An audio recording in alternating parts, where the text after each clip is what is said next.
And welcome back to another edition, another week of the MLB Inside the Diamond podcast. I'm your host, Tom Johnston, and with me is LaMarr Fields. How you doing, brother? Pretty good yourself? It's just another week in paradise. That's all you can really think about. This time we are going to talk about second baseman. Obviously, one of the very important positions on the infield. So, LaMarr, go ahead with your top five in no particular order. Got top five I've seen: Jeff Kent, Roberto LaMarr, Lou Whitaker, Ryan Sandberg, and Craig Biggio. Interesting. I'd say that at least in my time frame, some of these might be a little odd, but I definitely admire Dustin Pedroia. Yeah. Brandon Phillips is another one. Let's see here. Craig Biggio is for sure one of them. And then if I had to go to, I would honestly just say this guy is just on the list because he was a Pittsburgh kid. He got a chance to play in his hometown, Neil Walker. And then maybe a fifth one is Chase Utley, actually. I kind of really admired him throughout his entire career. He's played in a lot of big places like Philadelphia and the Dodgers. So you just got to admire what those guys have done. That's again, no particular order, but there's certain things to admire about each and every single one of them. Certain guys are for sure first ballot or so Hall of Famers. They're definitely going to go to the Hall of Fame. Some guys might take a while, but crazy things have been happening in the landscape of baseball this past week or so. Here's a fun fact that I did not know. The day that the Angels had actually fired Joe Madden, he actually went and got a mohawk done to try to snap them out of it. And unfortunately, the team could not see it because they fired him. I'm reading this stuff and I'm like, talk about old school Joe actually doing this stuff. It's hilarious, but I would love to have seen a mohawk on Joe Madden just because of how old school he is. But at the same time, it's like, could you save us the embarrassment? Yeah. But anyway, I know your Giants have been up to some very good things. They swept the Dodgers. Yeah, that was pretty interesting. They need to get that. They needed that sweep and put them right back in the race. Now, how do you look at that sweep? Even though it's just a sweep, though, I mean, we've talked about numerous times how that could play a difference maker down the line. I mean, getting a sweep, even though we're going on 2 months into the season, 2+ months actually, what difference does that actually make down the line? Could make a little difference than head-to-head battle, but I mean, right now, still a lot of baseball left to be played. It was big for the Giants because if the Dodgers would have swept them, they could have been buried. But that didn't happen. The Giants swept them 3 games back. They lost today, but hopefully the Dodgers lose today. But they don't. It'll be 4 games, but still around there. But the damn Padres don't lose much either. Yeah, just actually I pulled up the NL West standings because I actually had a chance to look at this earlier today, and the Dodgers and the Padres literally are tied for first place, and that's not a surprise. But here's the thing that's really tight about this entire division.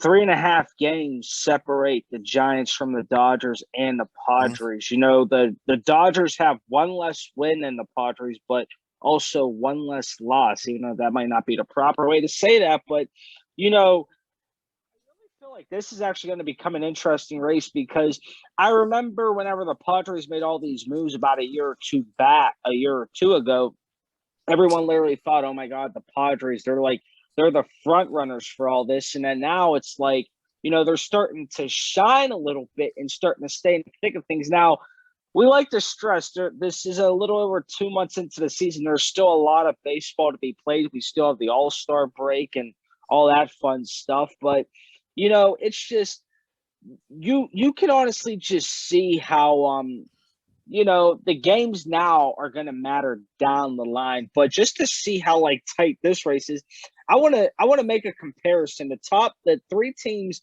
that I just said in the NL West, 3.5 games separate those guys.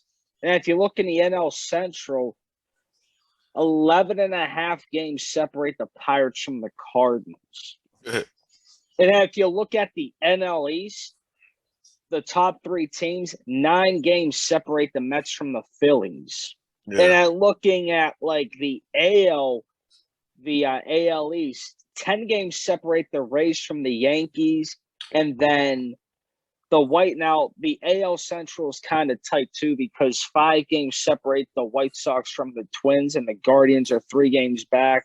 And if you just look at the AL West, things just get more interesting, and things get more interesting with those LA Angels any given day. I mean, they're still losing.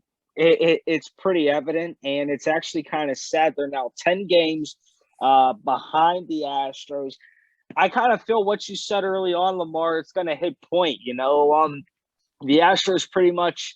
I don't like to speak very early on about this, but it seems like the Astros pretty much have this like division locked in. Like it's still early, but whenever you have like a 9.5, 10-game lead, and a team was once 21-11, and now they're 29-34.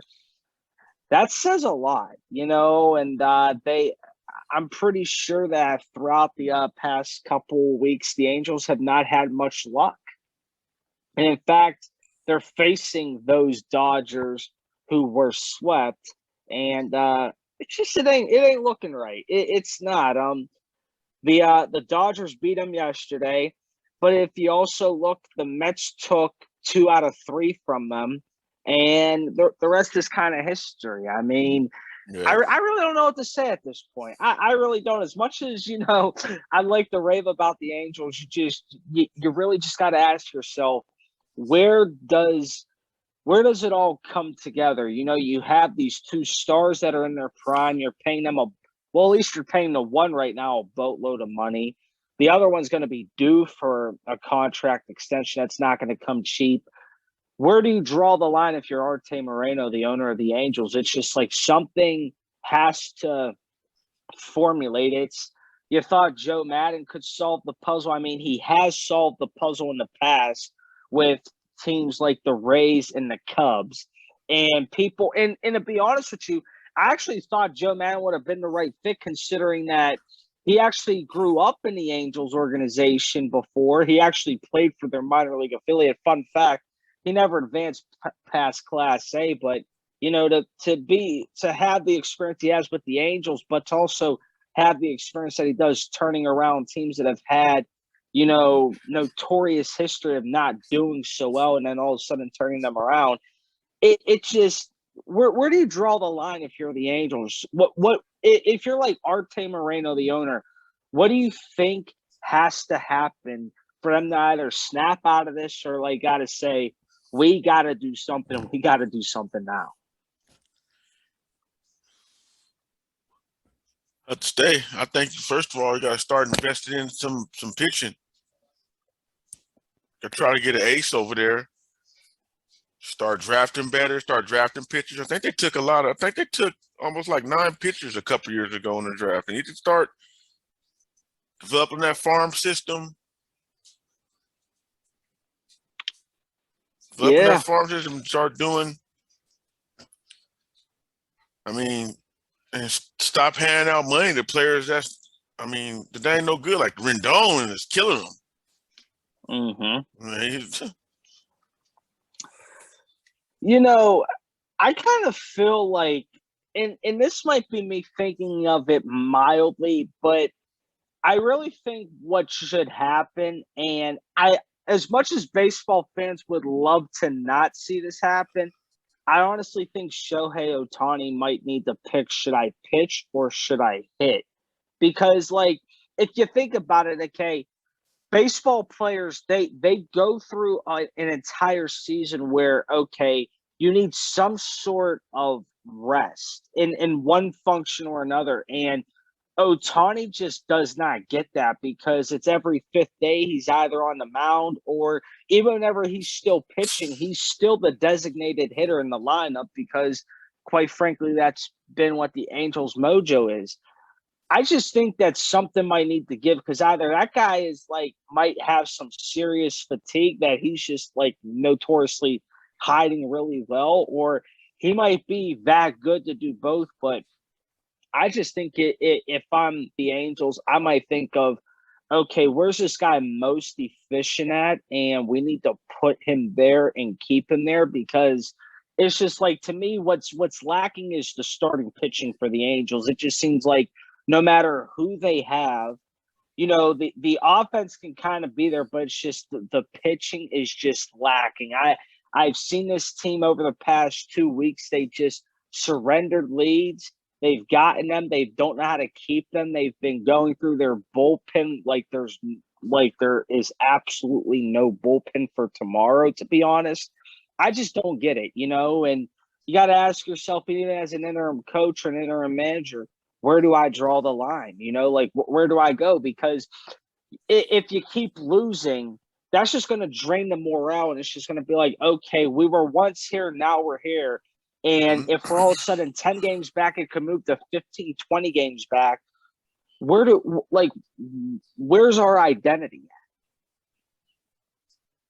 at? Yeah. And it just seems like the Dodgers, they're moving in the opposite direction. But I also want to get to the Giants because I know you are a big Giants guy. You live in the Bay Area, and what do you think's getting into their resurgence? I think that them sweeping the Dodgers, I think that they're in a prime spot right now because the NL West, to me right now, it is literally wide open because the Giants are only 3.5 back.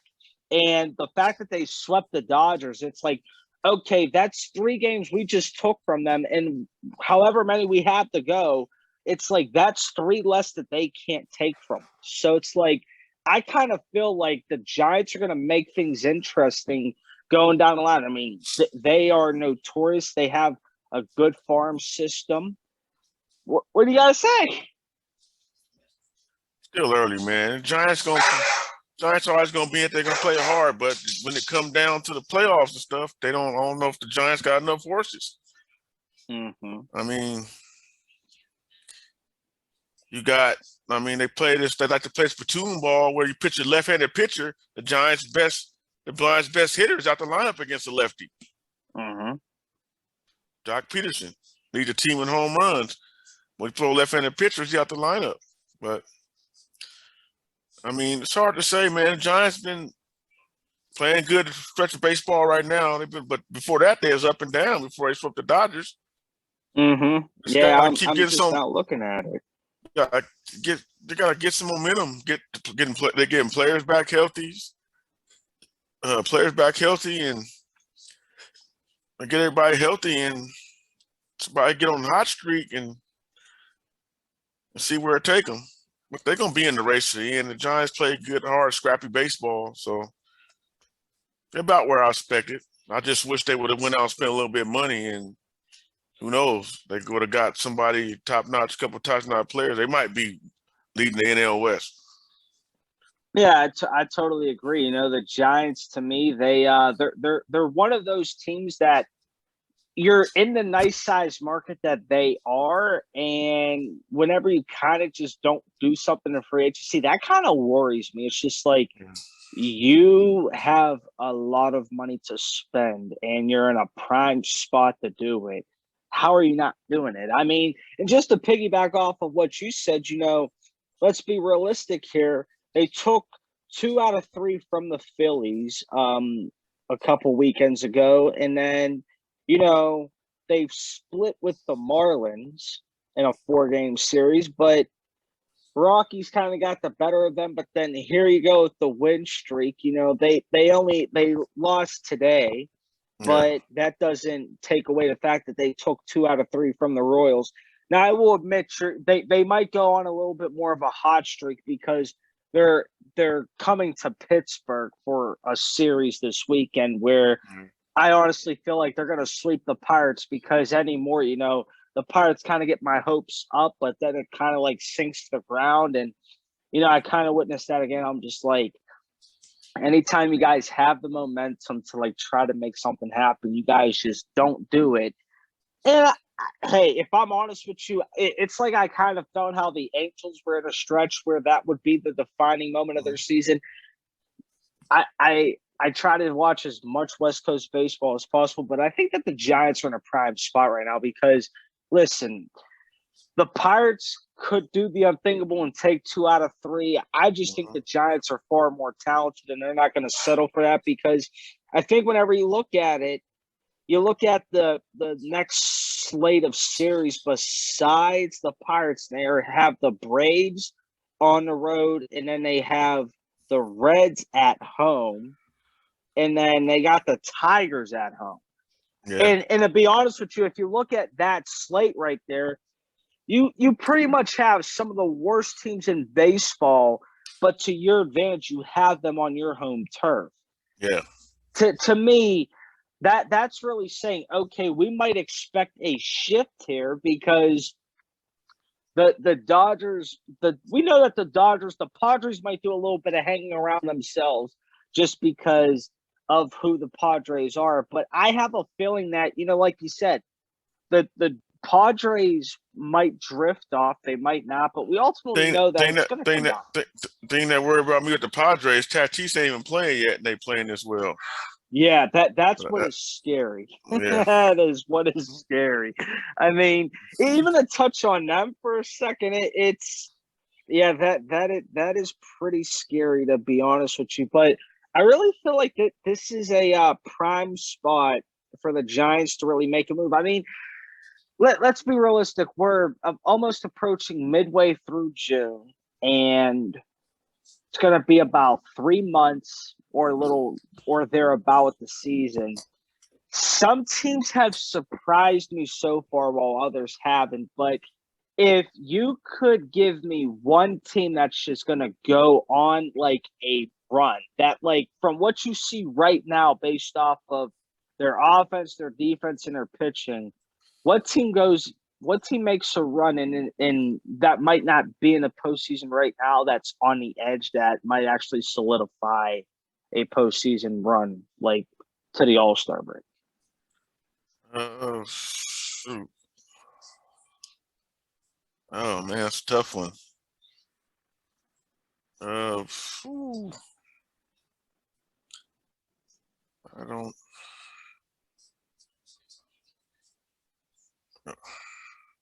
don't know. It's hard to say, man. Maybe the Phillies can turn it around, make a run, but I don't know. I had high hopes for the White Sox, but it don't look like they hanging around 500. But I can't call it right now, to be honest with you. I don't really see none of these teams at the playoffs really jumping up and making a run as of right now, from what I've been watching.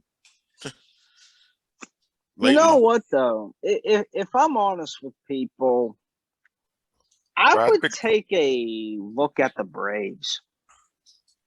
I mean, yeah, I got the Braves as like a wild card right now, so I didn't even. They're already making a run. They didn't win like 13 in a row. Yeah. They're on fire. That's honestly why I've said that, because they are on fire right now. It actually shocks me because, okay, I know that a lot of people have raved about the Mets, but I really feel like if there's one surprise team that, might be able to make a run for first place in that division, it might be the Braves. I mean, you're talking about the reigning World Series champs. Pressure might be on, but Atlanta's always known for having a solid team in the NL East. And, they literally are taking care of business against the Washington Nationals right now. They probably will win that game, borrowing some drastic comeback. But just to see the tear that – give granted the tear that they've been on, let's just be realistic here. they've kind of have had it easy the past couple series, knowing that they've had the Marlins, they've had the Diamondbacks, even though the Diamondbacks have actually taken 2 or 3 from them. But then you have the Rockies, you have the Athletics, and then you have the Pirates. I mean, I honestly knew that the Pirates weren't going to last against the Braves, but you know, I just think that the Braves are going to heat up, and a sign of a winning streak of what they're doing right now is a sign of that. Yes, that's the one thing that's tough about baseball is during the early parts of the season, it's really too tough because you have some teams that will make a run and then they'll die down and they'll be the pretender, and then you got some of those teams that are on the cusp of it, and you really don't know what they're going to do, and then they make that run, and you're like, oh, wait, this team's the contender. That's the tough thing about baseball is like you can't really pick a clear-cut person right now just because the season's too long, first off. And that's actually another topic I actually wanted to touch on. Do you think that they should consider cutting down the Major League Baseball season in general? I mean, think about 162 games. I think it might be in baseball's best interest to maybe cut it back a little bit. Yeah, I think they should cut it down. Now, if you were to give a ballpark of how many games a year that they should play, what would you say? I'd say anywhere between 100 to 125. I like that because it would still give you the right amount of games to play against divisional opponents, which it's obviously key to have divisional games, but more so it's really about how you can actually fit all that in. Because to me, I think when I speak from this from a perspective, it's the first 2 months and some change, you really can't tell who's doing what because you don't really see a lot of those teams start to rekindle their fire until after the All-Star break because it's like we got the first 81 out of the way. These last remaining 81 really matter because whoever goes on a win streak, whoever does this, whoever does that. And I think it'd be in the best interest of the sport just because, when baseball's at its peak, there's usually some other sport that's going on, and it's like people lose the interest in baseball. I think if you condense the season a little bit, now would you say with a condensed season, like you slash it to maybe 125, 130 games, do you say at the start of the season gets pushed back, or do you relatively keep it the same? Yeah, I'll keep the same. I mean, because you don't want to thing is, once you get into like the August, September, October months, you bad with football, and you know where that go. Yeah. That's why I say that because I mean, it's tough. I just and kind with of feel like football, I ain't gonna lie. When football season come, college and pro, I probably don't even watch any baseball that weekend. That on the weekend. I try to watch both just because I still try to give baseball the love, but it's also like what college football, like you kind of outdo yourself in this aspect, which we're gonna have a lot of fun talking about that pretty soon. But I'm all in favor of the season being condensed. Whatever helps the sport out in general. Now, here's a hot topic that some people are very kind of sketchy about, but I want your thoughts on this. There have been rumors that starting in the near future, they might have an automated strike zone with a robot umpire. How does that, as a baseball person, just like stand out to you? Like, are you like, yeah, we should try that, or you're like, no, we should just have a home plate umpire? I'm old school. Home plate umpire is good with me. It's always going to be a human element, but the automatic strike zone could be good too. Because I mean, sometimes lately I've been seeing a lot of pitches called strikes that shouldn't be strikes, a lot of balls that shouldn't be balls. So I mean, but I don't know. Ain't they doing that at the AAA level right now or trying it out? Yeah, they're doing it in a couple different levels. I think AAA is one of them, but I think it might also be AA or so. But yes, they are trying it in a couple different areas in the minor leagues, and a lot of people are saying that it could have some success. And this is why I honestly would like to touch on this unexpected topic, because I've also noticed something about home plate umpires recently, and this is with me having MLB.TV and everything. Don't you realize how certain umpires will expand their strike zone as the game goes on? And it's just like, to me, what bothers me is the inconsistency. You see, Yeah, because a lot of people say, okay, yes, with an automated strike zone, it's going to be more consistent.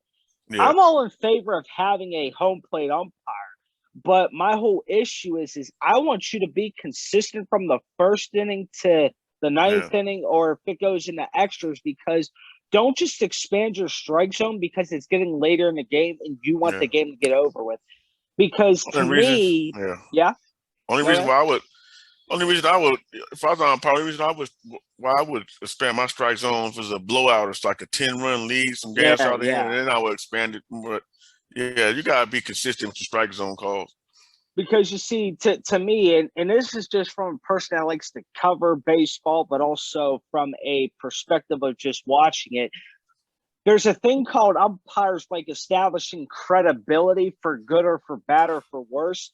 Uh, The more you kind of stretch your strike zone at the end, it kind of just really discredits your credibility, because okay, why is that a strike in the third inning, but it's not a strike in the ninth inning? Like, why yeah, are you calling balls that are clearly off the plate a strike when they're clearly and like whenever and the thing that I really don't like about home plate umpires is they're so easy to toss the player or the manager, but it's also like you're not willing to take the heat, but like you're the contributor to that. And it's just like, what one guy in particular, I honestly can't wait for this guy to retire.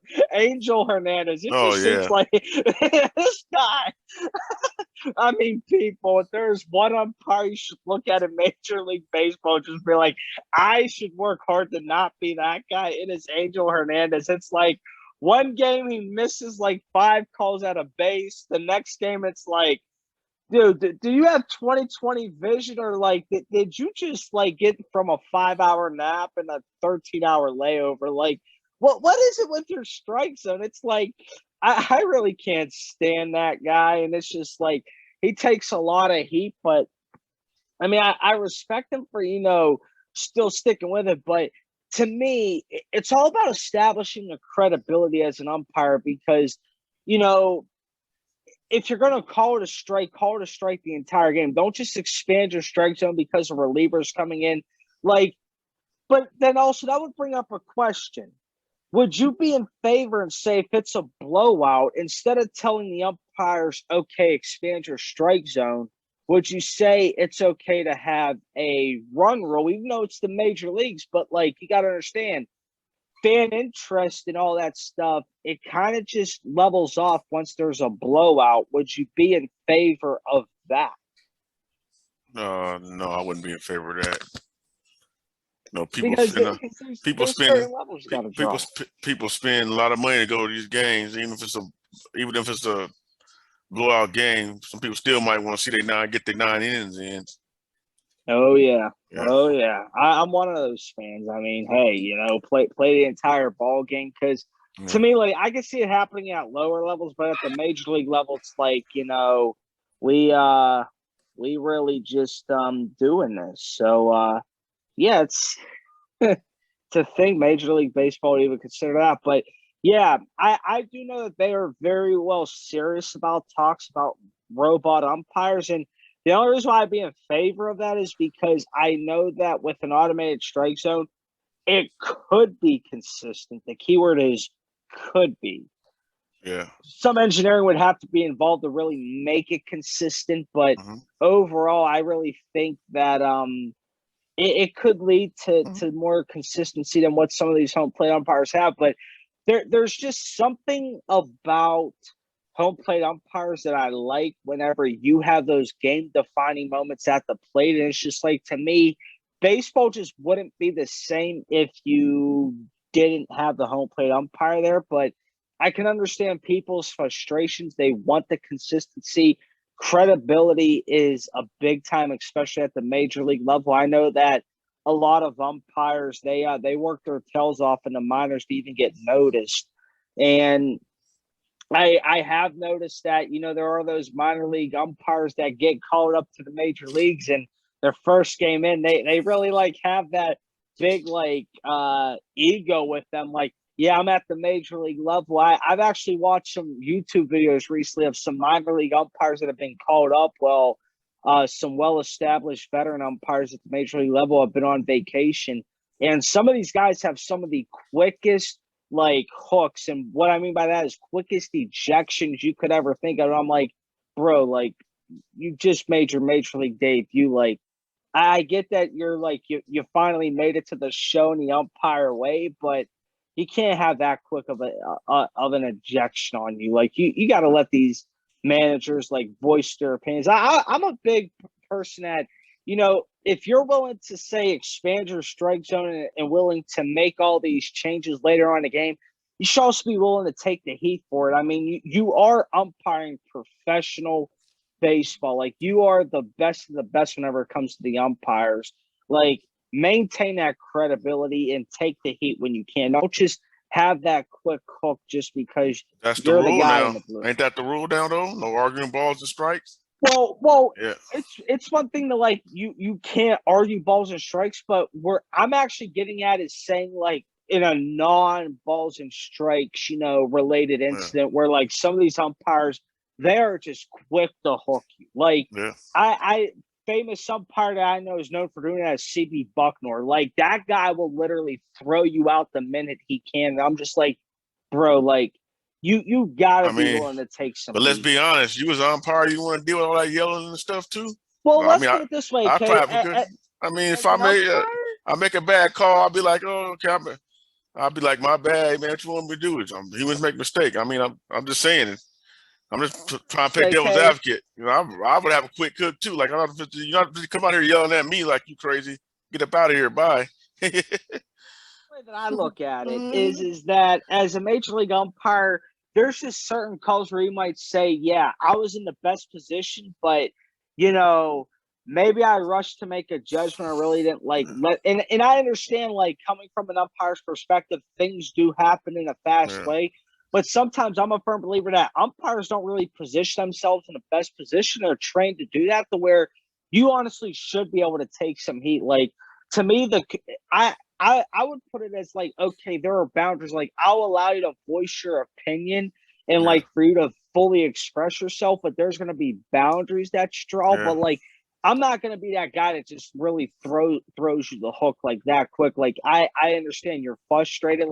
Let's talk it out. You can tell me, especially what you saw. I'll tell you what I saw. I'm not a big fan of arguing strikes and balls with umpires because that's more of everyone kind of has a different strike zone, but you should be able to calmly tell what a ball and a strike is. But whenever it comes to other calls, you should, as an umpire, be able to take some heat. I mean, after all, a lot of those decisions that you make can actually be the altering decision that actually alters that game and shifts momentum. And to me, as an umpire, you should be able to own that call, but at the same time, you should be able to take any heat that comes with that, because at the end of the day, your decision is a ripple effect at times of the outcomes of the game. Now, I'm also a firm believer that the teams that are playing are in charge of how they play, but also as an umpire, some of your calls do have an influence one way or another in the outcome of the game.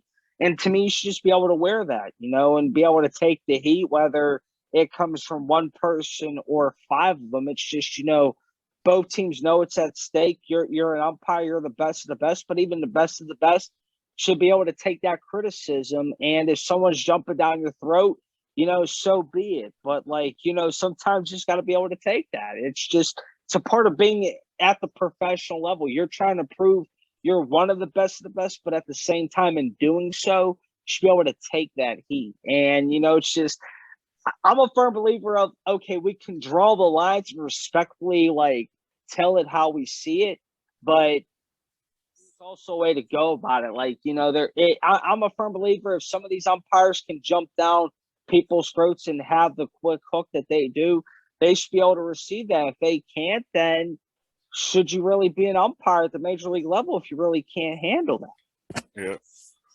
I mean, I just look at it from a lot of perspectives just because, hey, I mean, umpires, whether they want to admit to it or not, some of their calls do have an influence on the outcome of the game. Yes, it's primarily the teams that are playing, but sometimes a call can drastically alter the momentum, and umpires just got to be able to take that. It's just your decision on what you see is respectful enough, but also be aware that you also got to take the heat for that if it arises because you're the one that makes that call one way or the other. So it's that's just the way I look at it. It's just an objective viewpoint. It's I get that, but at the same time, you also got to own what you're doing. Yeah. I mean, I get umpires, they have a tough road.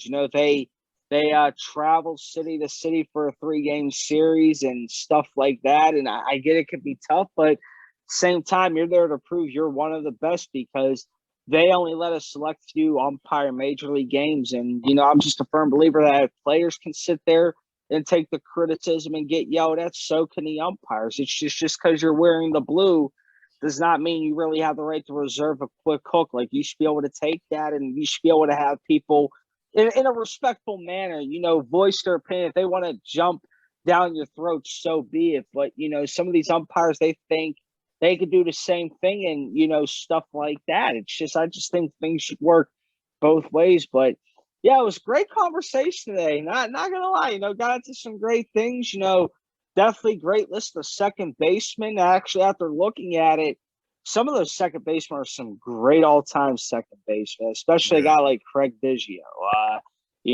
I know his son Connor is, I think, in the major leagues or around about and stuff. But definitely that was a good thing. Yeah, but we gonna wrap I this up. was born in 1983.